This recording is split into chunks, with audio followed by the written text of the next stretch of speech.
All right, good afternoon, everyone, and welcome. Good afternoon. All right, excellent. It's a true privilege to introduce Dr. Melanie Killen, a distinguished scholar whose work has profoundly advanced the field of developmental psychology. Dr. Killen earned her PhD in developmental psychology from UC Berkeley. She has held professional appointments at institutions across the country and overseas, including Wesleyan University, Yale University, the City University of New York, and the University of Kent, Canterbury. For the past 26 years, she has served on faculty at the University of Maryland, College Park, where she is Distinguished University Professor in the Department of Human Development and Quantitative Methodology, Professor of Psychology Affiliate, and the Director of the Social and Moral Development Lab at the University of Maryland. Dr. Killen's work is phenomenally impressive. She is an author of Children and Social Exclusion, Morality, Prejudice, and Group Identity, and has co-edited 6 books, including serving as the editor of the Handbook on Moral Development. She has over 270 publications, including empirical journal articles and book chapters. Her book on morality in everyday life won an Outstanding Book Award from the American Educational Research Association. Her impact extends beyond academia. Dr. Killen has served as an expert witness in a school desegregation case and helped prepare 2 Supreme Court briefs addressing the impact of school desegregation on children's social development. She has also served as a consultant for a federal initiative on interventions designed to reduce prejudice and to promote inclusion in U.S. elementary schools, and for Sesame Street, where she conducted an evaluation of their program in the Middle East. Dr. Killen has received numerous honors and recognition. To highlight just a few from recent years, she is an elected member of the National Academy of Education, the recipient of the Jean Piaget Society Award for Distinguished Contributions to Developmental Science, an invited speaker at the White House Office of Science and Technology Policy on advancing understanding of bias and discrimination, and a recipient of the University of Maryland Research Excellence Award. Funded by the National Science Foundation and the National Institutes of Child Health and Human Development, Dr. Killen studies children's and adolescent social cognition and moral reasoning, social exclusion and inclusion, intergroup attitudes and relationships, conceptions of social inequalities, and school-based programs designed to facilitate inclusive classroom environments. Her research has been featured in the New York Times, the Washington Post, the Chronicle of Higher Education, and more, as well as featured on CNN AC360 with Anderson Cooper and Soledad O'Brien for a commission show that her team conducted called The Kids on Race, The Hidden Picture, which won an Emmy Award for Outstanding News and Analysis. Today we have the privilege of hearing from Dr. Killen as she shares her research in a talk titled Creating Inclusive Classrooms in Childhood, Theory, Research, and Applications. Please join me in warmly welcoming Dr. Melanie Killen. Thank you for that very generous introduction. I think most of it's true, I'm not sure. But yeah, it's really a pleasure to be here. I have some close colleagues here, and I really enjoy coming here. It's such a beautiful campus, and this is really a very wonderful place to give a talk. I have to say it's probably the best setting I've ever been at in academia. So it's really nice, and I look forward to comments and feedback from everyone. So thank you so much for the invitation and for, again, that very nice introduction. All right, so yeah, I'm going to talk about creating inclusive classrooms in childhood, which has been a long journey for me. When you said some of those things, I think like, I guess I'm getting older. You know, one day you realize you're on the other side, a little bit older. Okay. I want to start out by talking about injustice and inequality in childhood. This emerges in everyday experiences as early forms of bias, stereotyping, and social exclusion. And the negative consequences of exclusion include social withdrawal in academic and learning contexts, stress, depression, and sleep disorders. And there's a lot of evidence for this. So it's not something minor and trivial, and it's not just something we can say, oh, children should be able to make friends, they can make friends. And it's really a fundamental part of the community that you are in when you begin, and it's part of the community that you're in all throughout the rest of your life. So inequalities exist in schools. But one of the issues and the problems is that we're not really, as a society, addressing this directly in the way that we should be. In 2018 in the U.S., more than 2/3 of almost 3,000 educators surveyed report witnessing a hate or bias incident in their school. However, teachers who reported these incidents indicated that administrators were reluctant to address these issues at school. And we can think about a lot of reasons why, but this is, not a good thing. They often don't have training for it. They're nervous and worried about it. They're worried that parents might get upset. And so they really don't respond in the way that they need to. So we think about the school context, and what we're really interested in is figuring out what to do, because we know that how children think about and experience exclusion and bias remains a mystery for most teachers. They actually really don't know. If you ask teachers, so do your kids, do they ever think about prejudice? And they're like, well, I don't really know. I mean, they don't know. They don't ask, and they don't know why. And so that's a problem, but it's also an area we could do something about, right? We could help them understand what kids are thinking about and experiencing. And school approaches to reducing biases are often top-down. So when they do come up with some, which probably is not going to happen right in the current climate, but when some of this work was done, I'd say 5 years ago in a big school district that I happened to work in, they did have something they did, but what they did is they asked teachers to recognize their own biases, and they gave them an implicit bias test to take, at school. Not at school, but online. And that's the first step. Oh, I didn't realize I have a bias, or there's something here. But what do they do about that? And they got a lot of pushback from teachers who said, okay, so you're telling me I'm biased, now what? Teachers, as we know, are overworked and underpaid, and now they're told they have a bias, but they don't know what to do with it.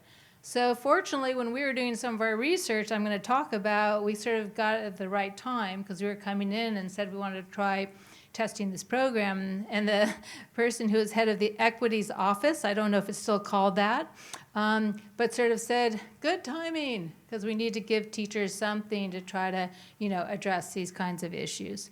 And schools, so what's obvious is that schools lack a context for constructive conversations with their students about these issues.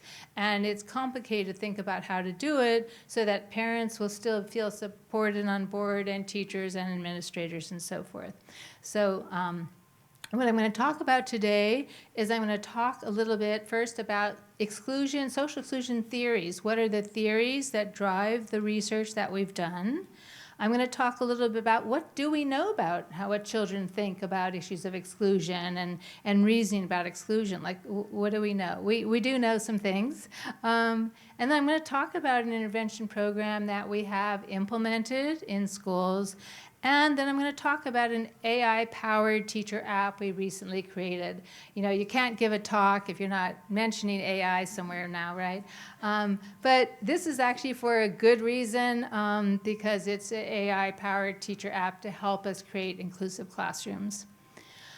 Okay, so let's start with social exclusion. When we're talking about social exclusion here, we're talking about intergroup social exclusion, which is very different from interpersonal social exclusion. Any thoughts about why that might be? What makes it different? Intergroup means that you are excluding somebody based on their group identity, such as gender, race, ethnicity. I mean, there's a whole host of categories that might be. But what is interpersonal exclusion? There's lots of interpersonal exclusion. Somebody excludes somebody because they think they're too loud, or they have a funny earlobe, or there's lots of reasons that kids will exclude others, and as adults, and sometimes we exclude people for agreed upon reasons. I mean, you exclude people who don't have credentials for a job. There's forms of exclusion that we think are appropriate.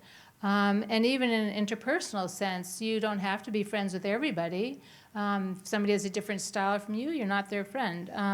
So the interpersonal is very different. It's the intergroup exclusion that we are focusing on when the reason is solely the group identity and not these other kinds of factors. It's important to say that because if you just say social exclusion, people say, well, you know, I don't have to be friends with everybody. Yeah, that's true. But we're talking about something different. And sometimes I use examples, particularly it works really well when I'm talking outside the U.S., but, you know, she's an American, so you know she'll be very blankety blank. They're always like that. We don't want her in our group. So, you know, when you're not in the U.S., you hear that, but you can fill in the blank, a lot of different ones. So, you know, this kind of exclusion is about negative attitudes, biases, and exclusionary behavior based on group identity. And I should also just add to that, for kids, what I'm going to show you is they view that and they experience that very differently, obviously, intergroup exclusion from interpersonal. If you're excluded from the track team because you're a slow runner, you feel bad, but, you know, they need fast runners. But if you're excluded from the track team because of your religion or your skin color or something else, it's very demoralizing. It's very difficult. You don't know why. It's so unfair. So, you know, the responses, obviously, and experiences are different. I want to talk a little bit about the social psychology theory that drives this work, and it's called social identity theory, and it involves group dynamics and social inequalities. And how many people here have ever heard of social identity theory? Any social psychologists or sociologists? Okay, a few of you, yeah.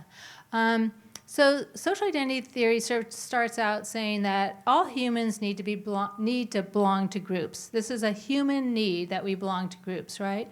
We want to affiliate, we want to belong to groups for safety, protection, enjoyment. There's lots of reasons, but this is a human need. And that's good. But sometimes in certain situations, particularly under threat and other situations or resources are scarce, then you're in your group, but you want your group to get more of something or you need something and there's sort of a competition. And so this dynamic forms between the in-group, your group, and the out-group. And when you have that happen, what the next step that can happen is that this in-group bias, I really like my group, we're the best. If you're the best, and then the next step you say is, and that group's not good, or they're bad, or they're not as competent. So it's that in-group dynamic, that group dynamic that really we think, you know, and a lot of researchers have looked at this and it's pervasive throughout the social sciences, is that this in-group bias, it by itself isn't necessarily bad, but when it relates to outgroup dislike, you get the us versus them mentality, and then you get, the next thing you get is sort of social exclusion based on, you know, that's based on sort of status hierarchies and in-group bias and maintaining the status quo and social inequalities, because your group, if your group has more than the other group, you want to stay there. How do you stay there? That other group's bad, and you just keep pressing that message over and over again, right? So maintaining the status quo in some of these situations is not good because it generates. And this kind of theory about prejudice is very different from, you know, a couple of decades ago when they talked about prejudice as the bad person, the evil person. You know, this is an evil person. We're just talking about something systemic, you know, the structural inequality, something that gets to be normative. It's normative to have this approach because certain groups want to stay at the top. And, you know, here's some examples. Feudal England, status hierarchy, and of course something a little more current and updated about what it produces.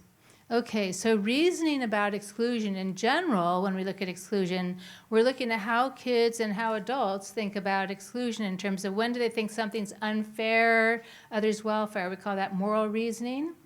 Or when do they think about the group context, the identity of the group, and they start thinking about the in-group or the out-group, or they think about disadvantaged status. You could think about the group in positive ways, like you are aware this group has been disadvantaged. That's important. You need to know that knowledge. But then the in-group bias is, if you're celebrating that, of course, there's some problems. But there's other forms of reasoning too, like people start to make attributions of others. We call that psychological knowledge. They're thinking about what somebody else is thinking about. And if you need to factor that in as well, which is usually referred to as sort of mental state knowledge or attributions of others, intentions of others. So this is just sort of a perspective of like, what are the categories that we want to look at to see that children think about when they are in situations thinking about social exclusion. So we kind of put this stuff together, a couple colleagues of me and I, called Social Reasoning Developmental Theory, SRD, and we sort of interested in these kinds of reasonings when they happen, when what children think about it in an intergroup context. So we are focused on the intergroup context and looking at status and group dynamics. And then one other theoretical sort of theory, and then we'll get to the actual studies, is intergroup contact theory. How many people have heard of intergroup contact theory? Okay, we have a few more. Intergroup contact theory is a theory that says when you interact with members of the outgroup, so we're talking whether it's race or ethnicity or gender, nationality or religion, whatever, if you interact with people from the outgroup, that can reduce prejudice, but not necessarily. Certain conditions have to be met. What are those conditions? You need to have common goals to work together. You need equal status. In other words, if you don't have common goals, you don't have equal status, that's not necessarily going to help reduce prejudice and bias. You need authority sanctioning. What does that mean? It means you need either people in society, which we're getting some mixed messages on this one now. Okay, I won't go further. But, you could also mean in terms of schools, are parents and teachers, particularly teachers and educators, are they on board with the goal of mutual respect and those kinds of things? And then cross-group friendships. It turns out with a lot of empirical studies that cross-group friendships is the #1 best predictor for reducing prejudice. So that means if I'm white and I have a friend who's black and we're really close and we do a lot of things together, that helps, if I'm a child, that helps me to reduce some biases, because I hear a stereotype about people of different skin color and I think like, well, my friend's not like that. So from a child's perspective, it gives them a basis to reject these kinds of biases they hear. And this is a very profound finding with lots of studies with it. And particularly in childhood, because you think like, this is sort of the beginning. But this is very important, of course, many people know this. Diversity alone is not enough to reduce bias. That's the point of this theory, that you can't just put kids together from different backgrounds and say, oh, this is going to be great, multiculturalism, because it's not going to happen unless there's a support structure, unless you're organizing common goals and equal status and so forth. Okay, so, and one more on this one. We've done a number of studies on intergroup contact in childhood. Actually, I've collaborated with people in other countries, and it's very, very interesting to see what it's like in Cyprus and Germany and Israel and Nepal and these other places. And when children report having cross-group friendships, or when you observe them or you have other indices, they do have fewer biases and more recognition of the wrongfulness of intergroup exclusion. So this is a powerful experience. It seems to be across cultural contexts and across many different situations. So we take that into account in our current research and in our program that we discovered, or I'm going to talk about. Okay, so the second part of the talk is looking at, well, how do they think about these issues? What are they thinking about when you ask them? And we're sort of really interested in asking kids about these things in the everyday situations that they encounter, not using some sort of maybe very hypothetical situation. So I'm going to talk a little bit about what kids think about when kids are excluded in a peer context, and then what they think about what about the costs of challenging peer group norms. So there is a cost when you challenge group norms. And so how do kids think about that? Okay, so the first study is just looking at what do children, adolescents think about evaluations of same race and interracial social exclusion and exclusion. So we tell kids a scenario. We say, here's Karen and Jane, and they sit together every day. And there's a new girl, Diane, and she comes to the bus stop. And Jane, she comes up on the bus, and Jane is not sure about inviting Diane to sit with them. And so we're going to ask the participant, the child listening to this, what do you think Karen should do? But we show them how likely is it that Karen will invite Diane to sit with them? Well, we show them 4 scenarios. So we show them scenarios where we vary the race of the kids in the story. And so everything's the same except for the race. So we want to see the extent to which kids are taking race into account when they're thinking about how likely is it that Karen will ask Diane to sit with them. So this was about 246 kids, 8 to 10-year-olds and 12 to 14-year-olds, and we had pretty evenly divided between African American and European American. I use these terms because when we were doing this study, that was the terms we were using to identify race. Now I think we wouldn't use those terms. We'd use probably just black and white. But when I'm giving the talks, I'm using the terminology that we've used in some of the publications or that other researchers have used. This was a study that we did with a graduate student of mine. Okay, so how likely is it that Karen will invite Diane to sit with them? I'm just giving you a quick snapshot. There were lots of measures, but we found that the 8 to 10-year-olds didn't make any difference. They said, oh, she'll probably invite her no matter what the context was in terms of race. But this is data with the 12 to 14-year-olds. You see that they do vary a little bit by the condition. So this is the white kids here. This is the black kids here. And this is, that's participants. And then the bars are, the blue bar is when it was the same race. And the red bar here is when it was interracial and the European American kid was making the decision. And the green bar is when it was interracial and the African American kid is making the decision. Just to go back up, see that they varied it. So it's like same race white, same race black, and then it's interracial. So you see that for how we did that. Okay, so what you see here is that what's happening is that this is the higher the bar, the more likely it is they think that Karen will invite Diane to sit with them. And you see that the white kids are saying it's most likely when it's when it's the white kids, so the same race condition. They think it's most likely when they're going to invite somebody who's white and they're white. But there isn't difference with the other conditions. Okay, so all right, so this is an important part of this. We asked them, well, why? How come? What do you think? And when they said that inclusion was unlikely, like I don't think they would include them, then they would say things like, well, she won't because her friend will be uncomfortable. Like her friend might not be comfortable, or they might not have much in common, or they might not know each other. So we're using this sort of general language, but it's signifying something. And then when inclusion was likely, kids would say things like, you should include him because how will he feel? It wouldn't be right like that. There was a boy version and a girl version. And I'm showing pictures of kids who are white and black, but there was a mixture of races actually in both kinds of reasoning. Okay, so what's happening is these studies, and there's a number of studies like this, I'm giving you a quick snapshot, studies on children's awareness and judgments about same-race peer preferences and biases varies a lot. But what we find is that those who reject it and say, that's wrong, no, you shouldn't do that. How come? Because how will they feel? You know, it's good when you meet people from different they don't say backgrounds, it's good if you meet people who are different, and it would be unfair if you don't.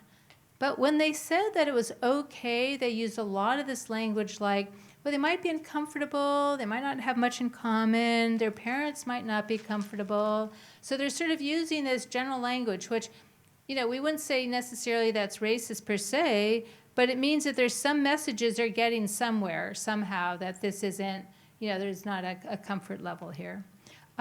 So we wanted to know also about peer groups that are aligned with traditional group norms based on identity.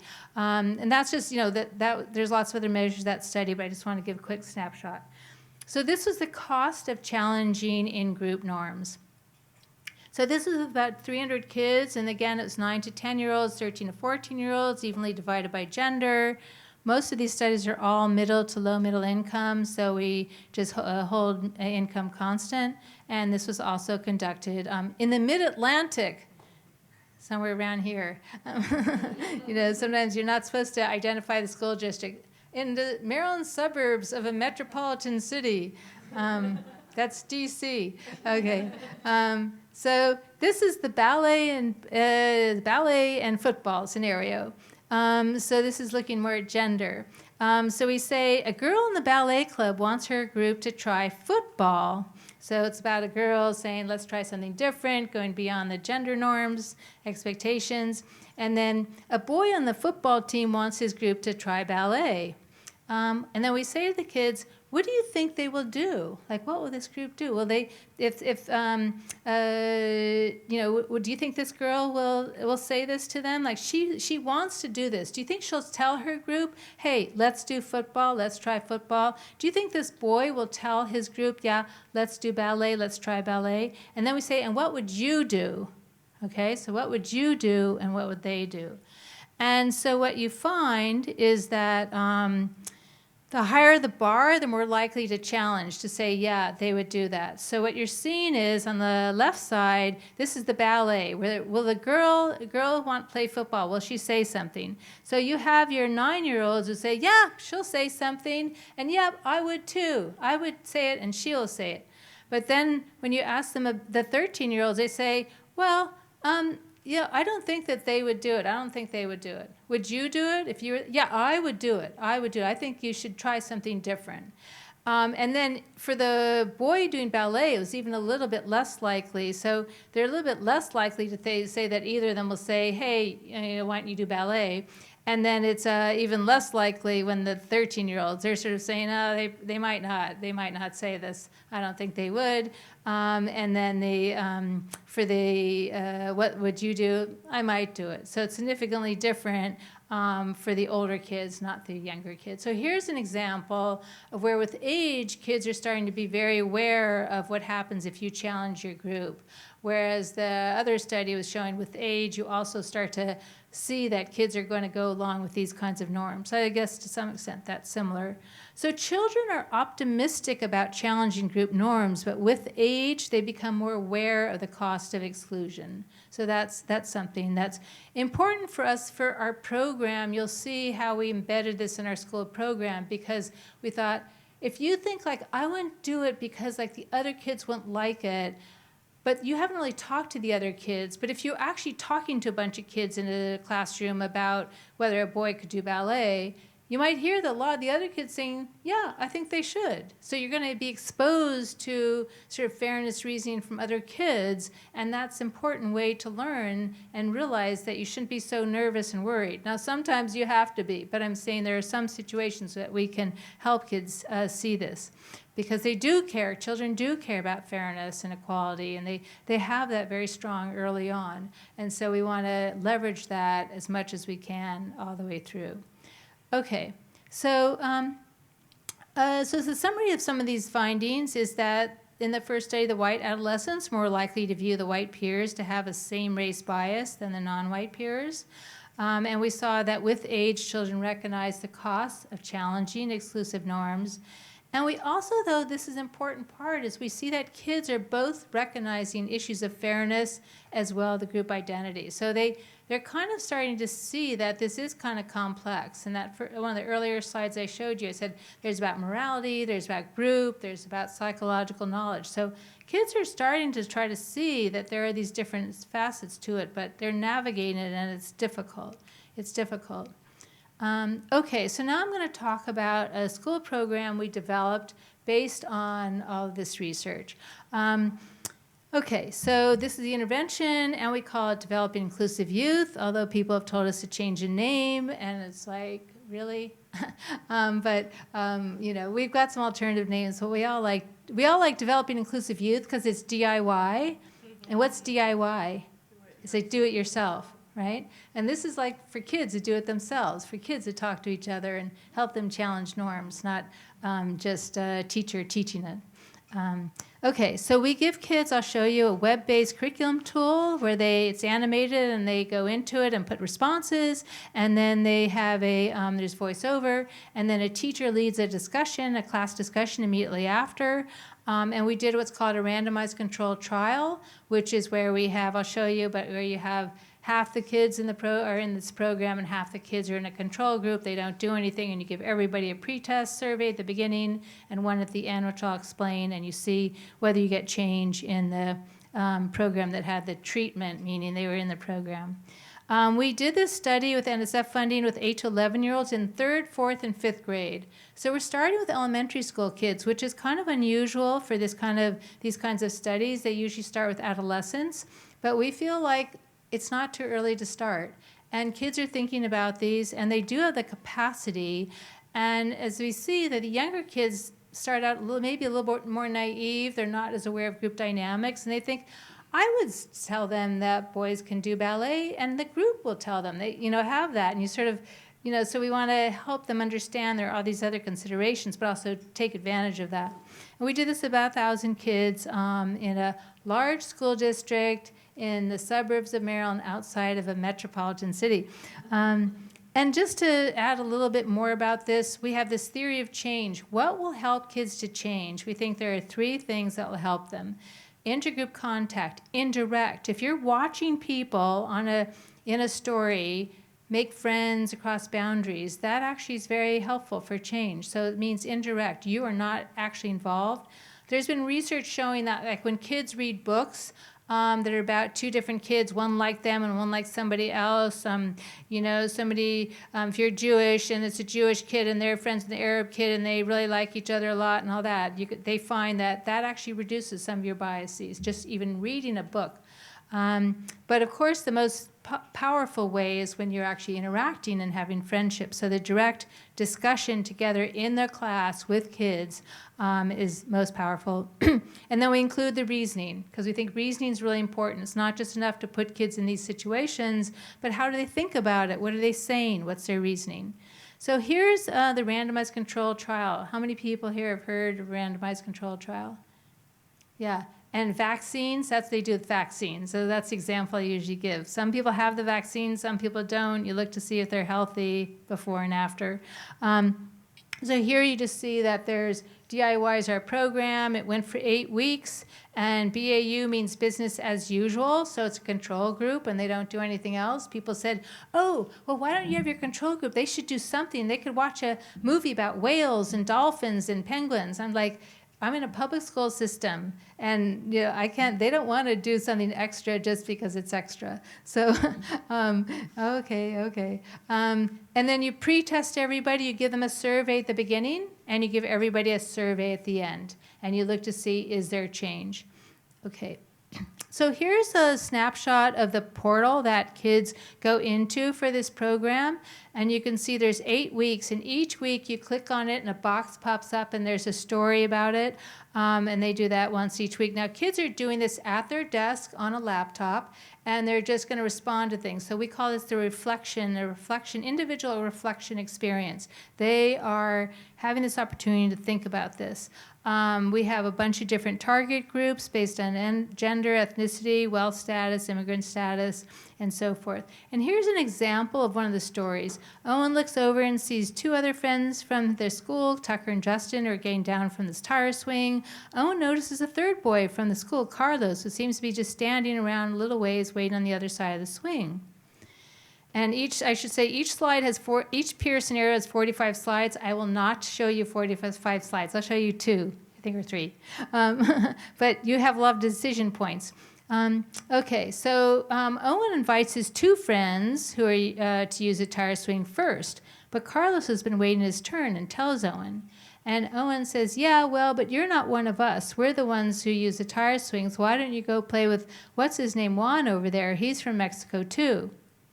And then Carlos says, but I was waiting for the swing the whole time. Besides, I don't even know Juan. I'm not from Mexico. I was born here. I go to the same school as you. So you're sort of saying something, you're hearing sort of both sides, right? And so the kids or the participants are asked all these questions. How good or bad do you think Tucker feels when he offers his friends this tire swing before Carlos? And you have to click on all these things. How does Carlos feel? Do you think it's all right or not all right? Why? We give them reasoning. So they have a lot of things. They seem to like it. It's kind of fun. But it's also, these are also stories that are things they've heard about. All of our stories are from actual incidents that we heard kids tell us over the 20 years or 25 years of interviewing kids. We saved them, and they're now in this program. And then you see what happens if you had chosen a different way. When the kids say, you say, is it all right or all right? Should they let Carlos use it or not? And then they pick, it's okay not to, or it's okay to. They see the full cycle of either way. And they put in how kids will feel and their decisions and so forth.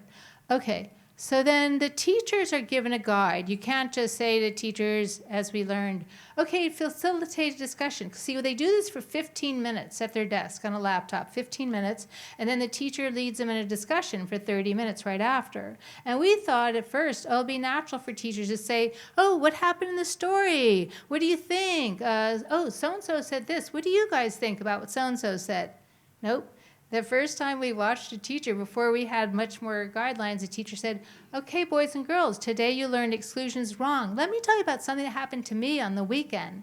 And we're sitting there like, what is she saying? And she's telling them some weird story about how she's running track and she got muddy, but see, the way she looks now, she's nice and clean in clothes. And we were trying to think, I guess she's saying something about appearance, but it was clear that we have to give a guideline. And of course, some teachers are very intuitive about this and are absolutely amazing and wonderful, but you can't assume that. So this is sort of a guideline where, every week, create a safe space, make connections, reflect. It's also, I don't know, my point, no, it doesn't. And then this week, what happened in the story and the story summary, because the teachers don't all watch the scenario, and we say that's fine. We just want them to lead a discussion. So they have this as the guideline. Okay, and then what we measured things like, is it all right or not right to exclude somebody, and how likely is it in different conditions? We asked them, do you think these kids are smart or not smart, friendly or mean? And you show them pictures of different kids from all different kind of backgrounds. You ask them, show kids different backgrounds. Are they good at math or not? You ask them, how much would you like to play with diverse peers? And so you're asking them a lot of these questions before and after. So then this is what we found. I'm just going to go through it kind of quickly. But basically, we did regression coefficients for differences between the DIY program and the control group. And we do this in that we take pre-test levels into account. And we're actually comparing the post-test responses.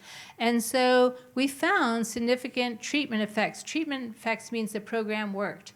This is the kind of language you have to use if it's NIH funding. Krista knows this because it's the treatment. You think of that's a disease and it's a medicine, but this isn't the disease. It's anyways. So the likelihood of peer inclusion and rejecting exclusion was significant for those kids who are in the program, and more so for third graders and fifth graders. And also, these other factors such as the positive traits, and we basically, all of these variables, there are a lot of other variables that did not come out, but these were the variables that came out, that the ones that we were really hoping for, the positive traits about kids from different backgrounds, and the desire to play with kids from different backgrounds, and the math and science competency beliefs. And other great findings we got, third graders tended to change more than fifth graders. So keep that in mind, because I would like to know what you guys think about that when we talk afterwards. Okay, so we found that this program changed actually attitudes for a lot of different groups, which was kind of interesting. We thought maybe it would target more of the racial minority kids, but it really all kids actually improved as a function of being in this program. Okay. So children change their beliefs when provided with opportunity to discuss issues related to bias. This is on a post-test measure. You need to look at it long-term, afterwards. And the age-related findings where third graders change more than fifth graders.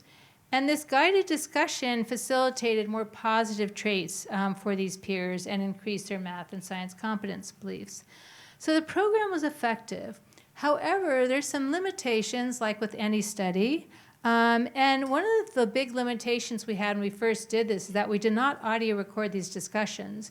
So what is it about these discussions that might have helped change things? They watched this, video on a laptop. Well, that's important. We don't think that alone could have done it. We think that that's really a catalyst for the discussions. The discussions are really what make it happen. But we didn't audio record it. So we thought we're going to have to do this again and audio record it. So we did a new study, where we did the same program. We audio record all the sessions, and we really wanted to focus on these teacher facilitation strategies and the students' reasoning. Like, is there a connection between what the teacher actually does and what the students say? So we wanted to test a few new research questions. We wanted to test, do classrooms with a high proportion of teacher facilitation, where they're really facilitating this conversation, do they have kids who use more reasoning, who talk more about unfairness, and who change on the post-test outcome surveys? Do teachers who receive this immediate feedback, where we could give them feedback, does that really help them be better at facilitation? So we created an AI-powered teacher app, which I'm going to tell you really briefly, and then I'll be able to wrap up pretty soon. We wanted to create this AI app. Why? Because well, I'll tell you in a minute. Actually, let me keep going. Okay, so we did it all. We did the whole thing over again, and we recorded everything. So this time we had 522 kids in it. We had 240 sessions that we audio recorded, which is 30 classrooms times 8 weeks. And this generated 31,599 turns. What's a turn mean? Teacher, student, teacher, student, teacher, student. Every time somebody says something, that's a turn. So this is just the number of turns you have across 240 sessions. So we did human code it. We human coded it first. How long do you think it took us to human code this? That means that humans, my research assistants, are coding every line. Any ideas? 2 years. It took 5 trainers 7 months to code this. 7 months. So, because you have to get reliability, you have to set up the code system, so it takes a long time. So, if we want to give teachers feedback and they have to wait 7 months, this is not going to work, right? So, so I heard this talk in our College of Education by somebody who's looking at teachers using facilitative strategies in math classes, and they're using AI to transcribe the classes and then to code it. They could prompt a model and teach it how to code the utterances, the turns. It's like, now this is something we could do. This is sort of like what we're trying to do. We want to do this. And I thought, oh, how hard can it be? It turns out it's really hard, but it's also really fun. I'm going to just share with you 3 quotes from kids so you get a sense of what these conversations were like, actual audio recordings. And I'm going to just very briefly give you a slide or 2 to show you how we created this teacher app and then the report that teachers get. The important thing is not just creating this app, but giving teachers feedback. They get a report. That's what I was saying in the beginning, right? Teachers need feedback. And it was really cool because they could see exactly when they said something, what a kid said. Because when you're a teacher, you can't be a fly on the wall. You're in the middle of the class all the time. But this way, you can be a fly on the wall and look and see what's happening between what you say and what the kids say. So that can be powerful. Okay, so just to sum up, I'm going to tell you about the AI tool very briefly. So we did the categories for coding, teacher-student discussions, and what we did is we had a whole bunch of categories. Anybody who does category coding probably knows, teacher codes, we had like 12 categories, and we put them into 3. Discussion management, which is just you're talking about the discussion. Everybody sit here, do this, that, or, something that's not going to helpful. I mean, you need it, but it's not promoting the reasoning. So the second one is promoting reasoning. When the teacher said, why, how come, let's elaborate, what do you think? She said this, what does he think? And then prompting for experiences. Has this ever happened to you? And letting the kids talk. Has this ever happened to you? And then for the student codes, again, they could use summary statements. There were a lot of summary statements about the stories and talking about it. Yeah, my aunt, she had a tire swing. We really liked the tire swing. I mean, we thought that would be most of it. They go off and all these stories. But they kept to it. But the real powerful part was when they talked about the social and moral reasoning and when they talked about sharing experiences with each other. And so we created this technology, the AI tool. This is Emily, our programmer. It's a real person, Emily. It's not an AI generated one. It's Emily Lee, and she's in the iSchool at College Park. And she gets the transcripts that we human coded, and then she's going to prompt the model, and that's the model. The GPT model is GPT-4. Oh. And then they get an annotated transcript. So this is a whole process you do. It took us a summer to sort of get this nailed down because you have to get accuracy. You're doing basically inter-rater accuracy between the model and the human coding because we have the human coded transcripts. So we compare it when the model says, oh, this category was, this teacher's utterance was reasoning. Do the human coders say that? Yes, they both agreed, so you have to get agreement. And we started at 50%. So you actually have to really work on it and give the model more and more information so that it can be better at it. You can scold it, this isn't good, and that does nothing. But you can, okay, so this is kind of the procedure. The first picture is just like when the kids are at their desk on the laptop. The second one is the teacher, and it's supposed to be sitting in a circle. But the third one is the AI system automatically transcribes the conversation and generates the discussion analysis. And then very importantly, a report is generated for the teachers, but there's a coach, and it's a human coach, it's usually a counselor at the school, who will help interpret the report with them. And it turns out this is not a minor part of it, that you really do have to, because we've looked at both ways. And here is the report that the teachers get, just to give you an example. This is like the dashboard. And so what this is showing is that, is this the clicker? Whoops, it's not the clicker. It's what turns the whole thing off. No, let's see. Phew, okay. So what you can see is that on the left side, this is the instructor, it says. So that donut, we call it, the blue is when they actually, the blue is when they prompt for reasoning. The orange is when they prompt for sharing experiences. And the yellow is when they did management, just discussion management. And then on the other side is when the students actually used reasoning, when they shared experiences, and when they just did summary statements. But the really cool thing is that this line here is the, they said I can't walk around. Here we go.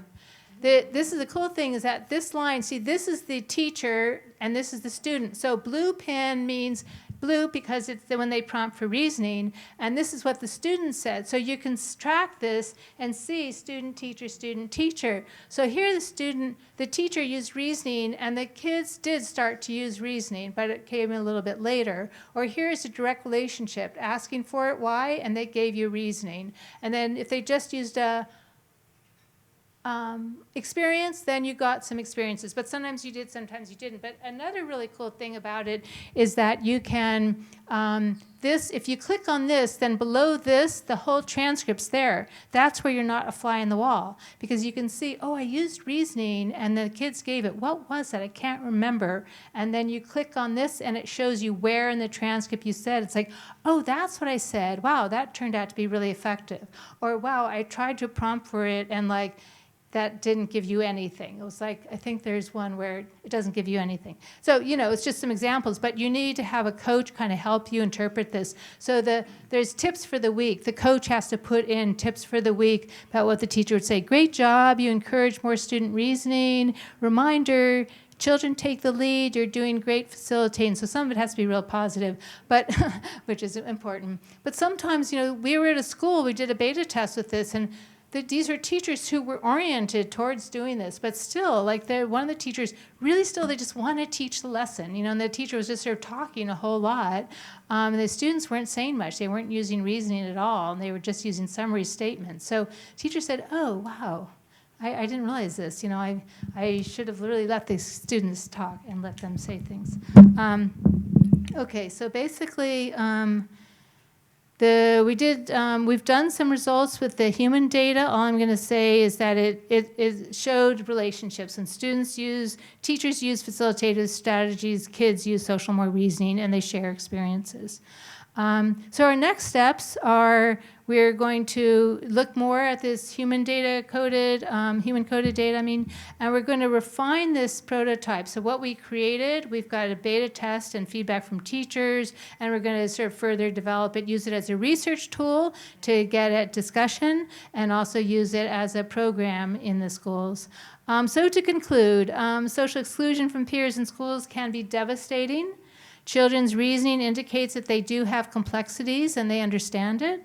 And providing a context and a safe space for teacher-guided discussions about exclusion can help create inclusive classrooms. Thank you.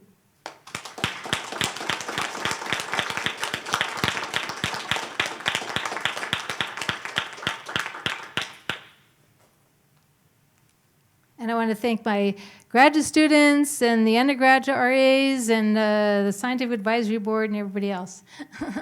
So, any questions, comments, thoughts? Yeah.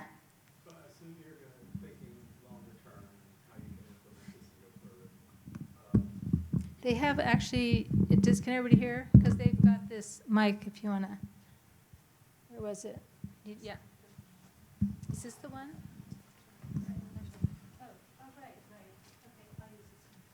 So I assume you're thinking about moving forward an outcome. In terms of outcome of your program, successful outcome, what do you think are the most important measures? The most important outcome measures? Yes. Yeah, I think the most important outcome measures are desire to play with diverse peers, because that's the intergroup contact.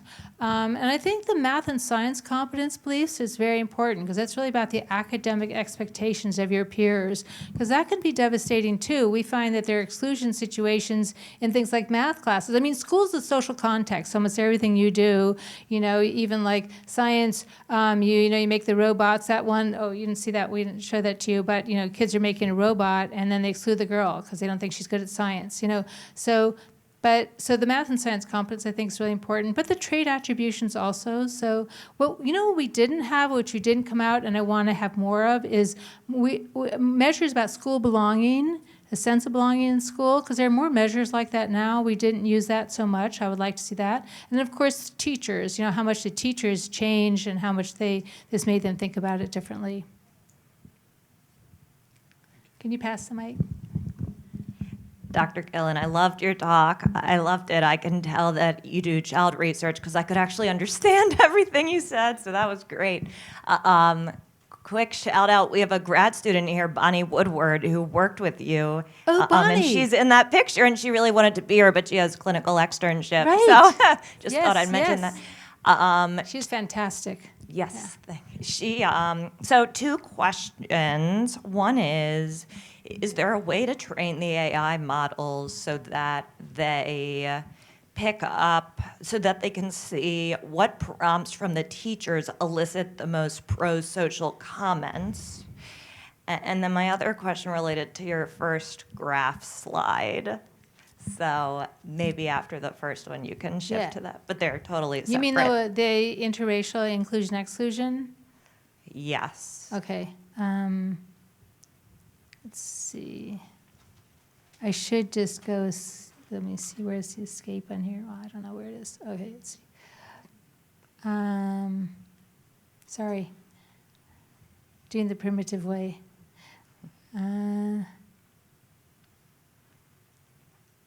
This one. Yes. Was there a significant difference between European American same race and African American same race? And why do you think African American same race would be lower towards unlikely? There's significant difference, right. So the bar line is significant. So that they were, it's really, I think what's really going on is the African American kids, they just thought all of it, they didn't make the difference between the race condition. So they're just saying, yeah, it's like, so how likely will Karen invite Diane to sit with them? It's pretty likely. It's not like really, really likely. It's just like, it's pretty likely, because there might be reasons not. But yeah, we tested that difference. Those 2 blue bars are significantly different. Yes. And yeah, so why? I think it's because, I think a lot of it also is if you're in the majority group, you're not thinking about these things. If you're in a minority group, numeric minority, you are very aware of all these kinds of things. So there's a lot of other reasons too in terms of the reasoning they use, because the reasoning the white kids use is more like someone to be uncomfortable. And we have a lot of situations where things happen at home, and they talk a lot about, like inviting somebody of a different race to your house, and they talk about your parents might be uncomfortable. And we try to unpack that. What does that mean? Yeah. But you had another question before that. Yeah, that makes sense. Thanks for clarifying. The other question was, do you think you could train the AI models so that they could identify what kinds of prompts elicit the most pro-social student comments? Yes. We had, like I said, with the student codes, the social moral reasoning is actually like I don't know, 8 codes or something, and it breaks it down. They're focusing on group dynamics, they're focusing on pro-social, they're focusing on fairness. So we have not trained the model yet for those subcategories. We're happy to get the 3 done, but I would love to do that. I think from a research viewpoint, that would be really important. I think it would be helpful for teachers, too, to know some of those subcategories, but I think this level is probably helpful for them. 3 to focus on, and they're general. But from a research viewpoint, like my team, we really want to know exactly, your question, like what type of thing that it was that kids said that was effective. And even for the teachers, there's some subcategories between prompt for reasoning. There's different ways to do it. So yes, we would definitely want to do that for the future. Yeah. Thank you. Thanks. Say hi to Bonnie. Yes. Yeah. Thank you. That was an amazing talk. You were just starting a thought in response to Molly's question that I wanted to ask you about, which is the idea of being uncomfortable with someone of a different race. What do you think that means? Yeah, I think what that means is that they're getting messages from their parents that they wouldn't want that to happen. I think that, and they're not quite sure how to say it. So maybe some of the older kids realize it and realize what's going on and sort of are using that general term. The 12 to 14-year-olds. I think when the 8 to 10-year-olds use it, they're not so sure. And 8 to 10-year-olds are much less likely to say your parents would be uncomfortable. And even if we tell them, we have scenarios where the parents, like a sleepover birthday party, we did that. Kate, Luke, and Roz led these studies about intimacy. The more intimate you get, how's that changing it? So sleepover birthday party is sort of like a litmus test, in the elementary school world. That's the most intimate. And the younger kids, when you said a parent, might not want to invite somebody who's a different race, and we did that for a lot of different groups, they kind of said, well, maybe your parent knows that they don't like to sleep at somebody else's house. Or maybe your parents, they sort of would make up other ideas, like maybe why, whereas the older kids started saying, well, sometimes your parents, they're biased, or they're racist, or they have prejudice.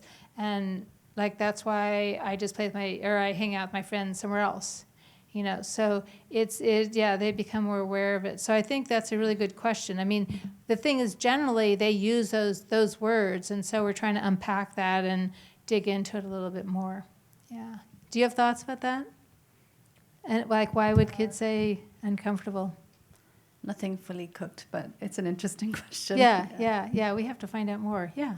Just quickly to add, the theories of modern racism and aversive racism from the 80s seem to be comport extremely well with people saying I'm not a racist, but then not affiliating or having discomfort or finding other explanations for why people are being treated differently. That's not exactly.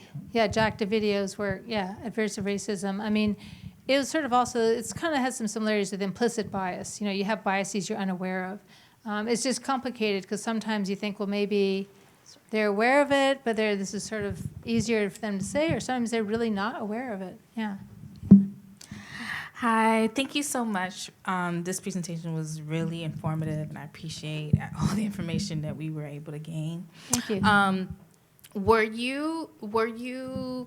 Did you select schools given a specific demographic, or did you know if they were getting other courses or classes that were getting them, just also giving them messaging or other curriculums maybe that were already in school that would open them up to the concept of diversity?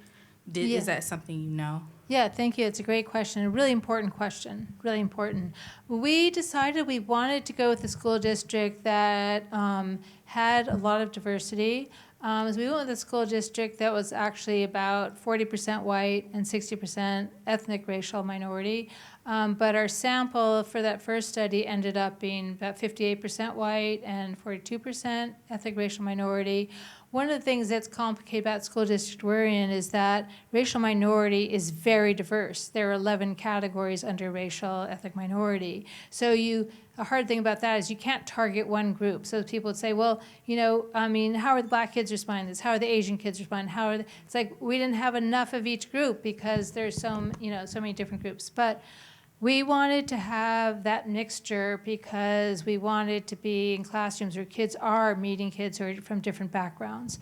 And we wanted, we actually did another study where we were in schools where there was no white majority in any of in the schools, and we didn't get the same findings. They weren't as strong because the kids in those schools aren't starting with it at a level of bias where they're going to drop. They don't have as much bias, so it's more steady.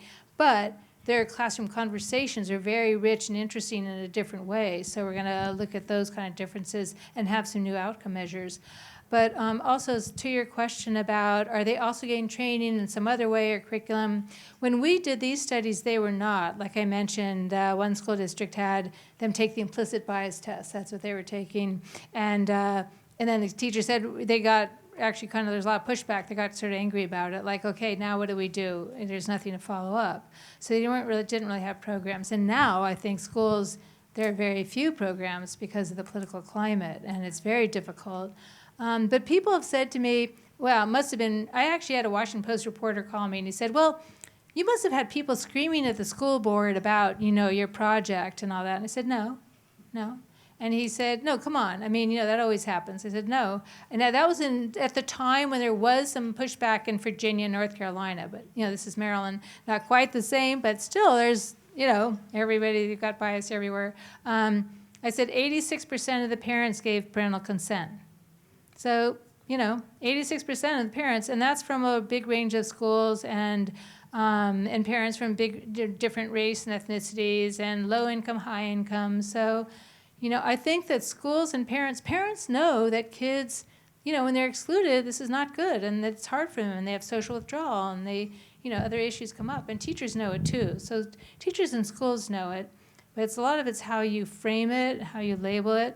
And there were a few programs that were done that weren't very sensitive, about these things. So, and they're the ones that people jumped on, in the press. So I think there's some places where it'd be harder, for sure. But yeah, it's a really good question, and we document everything. We have long appendices of all the demographics in our schools and all the classrooms, because you need to know that. You can't just say, oh, this will work in any school, You need to know all that information. Yeah. I'd like to jump off that briefly. So I was just thinking about how shocking it kind of was listening to some of the vocabulary that some of the kids had to kind of explain or discuss their experiences or their expectations of their awareness, and kind of how that struck against some of the parent concerns I've heard over time about discomfort with kids having these conversations. And I'm wondering, when we're thinking about the golden nuggets that you were seeing in the transcripts, I'm wondering, was there any change in those discussions over time? Did we see an exposure effect? And then because we saw more change in third graders versus the fifth graders, was there a difference in that by age or by grade? Yeah, it's a great question. We had 8 weeks, so we thought there might be change. The problem is that the scenarios were qualitatively different each week, plus a different target group. So it's sort of like if you have the exact same scenario for 8 weeks, maybe you would see change, but then they would all be bored out of their minds. So 1 week could be you saw the one about Latinx boy, and then be a girl from ballet, a black girl from a ballet class, or Asian kids at a birthday party, immigrant status. There's low-income, high-income kids. There was wealth status, immigrant status, a lot of 4 different ethnic group backgrounds. We have an Arab kid, the kid is watching a movie with, Arab stereotypes and so forth. So we aren't really able to track it in a linear sense in that way. And I think the AI tool might help us also see this, because we haven't been able to do that kind of detailed level. And maybe there are, and we don't see it, right? So we have to look at that. We think that maybe the third graders change more than the fifth graders because somehow they jumped right into it.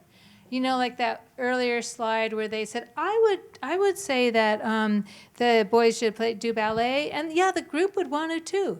And the older kids are like, I don't know if the group would want to, and boy doing ballet is harder for kids to think about than a girl doing football for some interesting reasons, right? But so I think that the third graders sort of jumped into it the first week, and the fifth graders, as far as we could tell, took a few weeks to warm up to it. And there was one class where the teacher contacted us and said, we need to take a week off. And I'm like, really? Okay. Is there a fire drill? I mean, why? She says, well, 2 of the kids said to us, this isn't a safe space.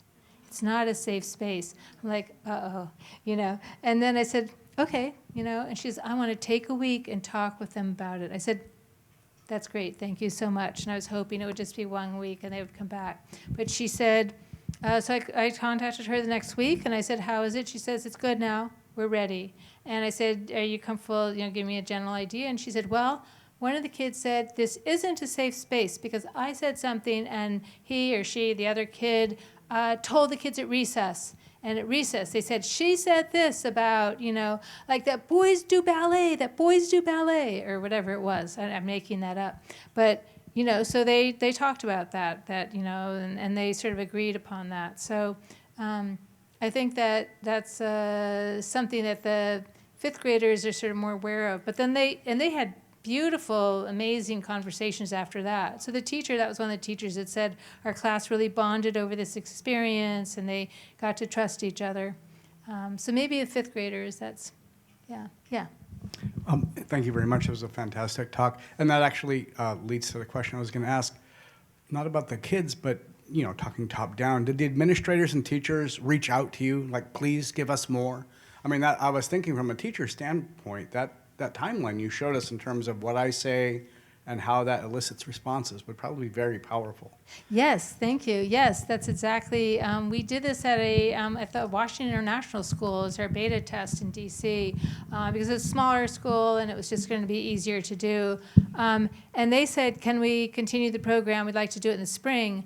And we said, we're still testing it and we want to make the improvements that you guys have all told us about. So they said, come back whenever you're ready, which does not tend to happen when you're working in school districts, So that was really good. Yeah, but they want to have the continuity, and they said we were really getting ready for this and stuff like that. So yeah, we're trying to get ready to disseminate it, but it turns out, there's just so much to do with this, and to package it, to distribute to schools and all that. But I'm actually working on it. Because I would like that. I had a school in Sheffield, England, contact me and say, we read about your program, we would love to do it. And I said, I'd love to send it to you. It's not ready. Can I put you on the list?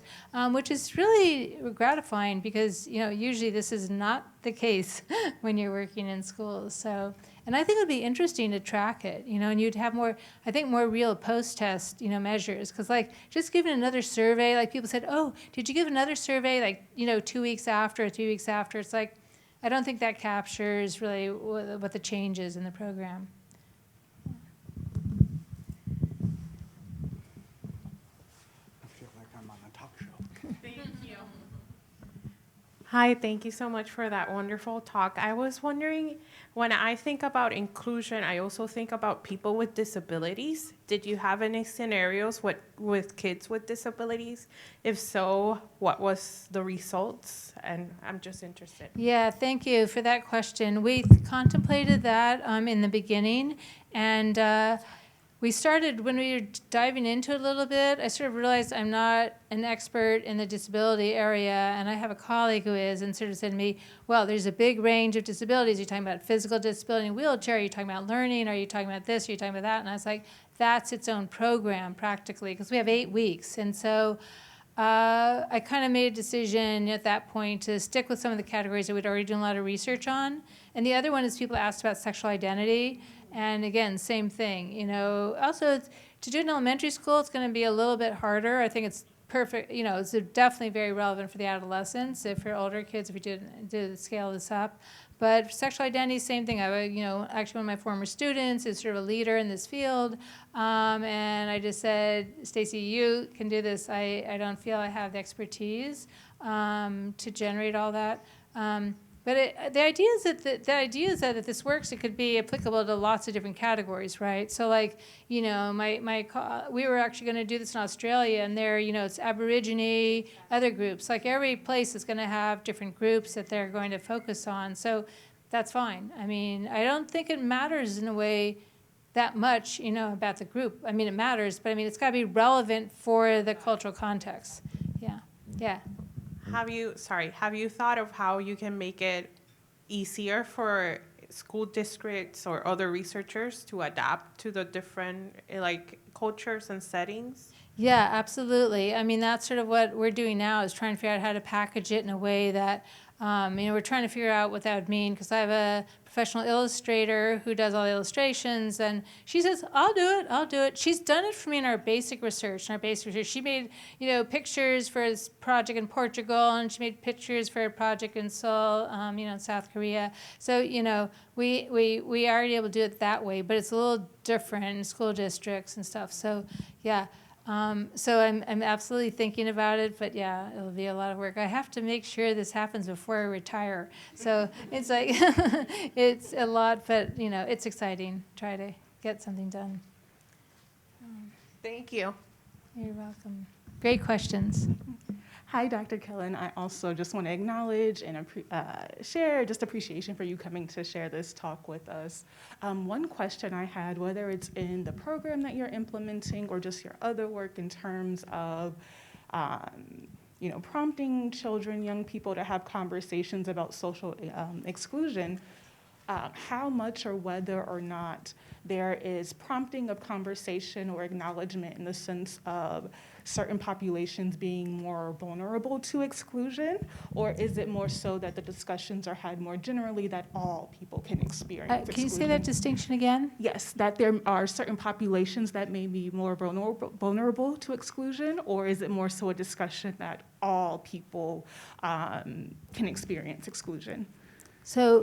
So is it for some kids having certain specific experiences? Yeah, I'm thinking of I think we just went back to it with Molly's question with the pictures in the sense of the image was, or actually here, it's right here, right? In the sense of asking European American children and African American children the likelihood of a European American child or an African American child being excluded.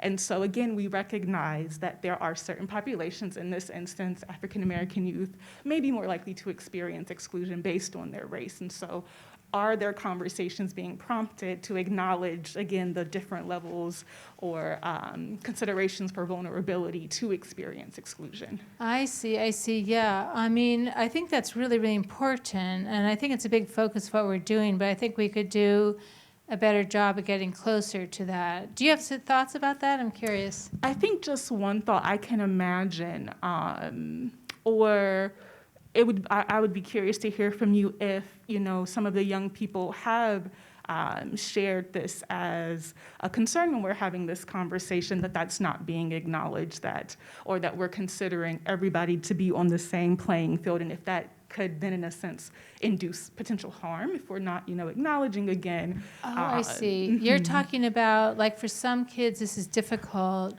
and are we acknowledging that they find it difficult because of their own personal experiences? And that some children may be more likely to have this experience. To have the experiences, yeah, absolutely. Yes. I mean, we know that some kids have these experiences much more, and it's this is a difficult thing. I mean, this is why teachers are worried about talking about these things and principals and so forth, because it is difficult. And sometimes, even with the boy who talked about his skin color and talked about, that was a very poignant one. It was more unusual, but still, there were others who had said the same kind of thing. And, how was that experience of revealing that? How did that child, how was it after? And so after that happened, we've been very mindful of sort of making sure, talking to the teachers and saying, is there follow-up? And that, we're making sure that's sort of part of the program. So the follow-up and checking in with the kids who are revealing things that are difficult experiences. And what's sort of gratifying is we're finding that in the classrooms where kids are saying things like that, the kids are rallying around, and they're, like I said, they went like, what? That's not fair, like that's wrong. So we're not, and maybe that's part of the question about the school systems too. We have to find this out. We haven't gone outside of Maryland yet, and there's a lot of opportunity to do that. I have a colleague in North Carolina, and we were going to do it, But guess what? The grant got cut. Anyways, but we'll come back to it. We've got another grant in. But, North Carolina, just other places where there might not be as much receptivity. And so the thing is, these are young kids. And I think with young kids, I think they kind of aren't so aware. And then they have this awareness, and they respond when somebody feels bad. And there might be one kid in the class who doesn't, but the other kids might not, might be supportive, anyways. We had one class where a kid was talking about anti-Semitism, which wasn't in the story, but said, well, near me, I was in the library at school, and I was reading this book on Jewish food, and this boy came up to me and said, why are you reading that? I said, because I'm Jewish, and I want to, learn about food. And the boy said, you're Jewish, you should go back to Israel. And they said this in the conversation, and then the kid said, yeah. And then it's like, it sort of stopped. Then the teacher said, well, you should have told me. And the student said, I did tell you. And she said, well, we'll talk about this after school. And it turned out that the boy was in the class, and the other kids knew that. And so there's like that kind of situation where we have to figure out how to provide coaching or help teachers, know what to do in that kind of situation. So that's challenging. But at the same time, kids know these things happen, they're experiencing them. So there should be some discussion so they recognize they're not alone, that other kids have these things happen, that we can create solutions, that we should create solutions. Because this one kid, talked about something 2 years ago, and I don't know if she had ever had a chance to talk about it. So, yeah, I think it's a complicated aspect of the program, but I think there's a way to address it. I think so it keeps it in a healthy context for the kids. Thank you. All right, I just wanted to say thank you so much for your Thank time you. today. This was such a wonderful talk.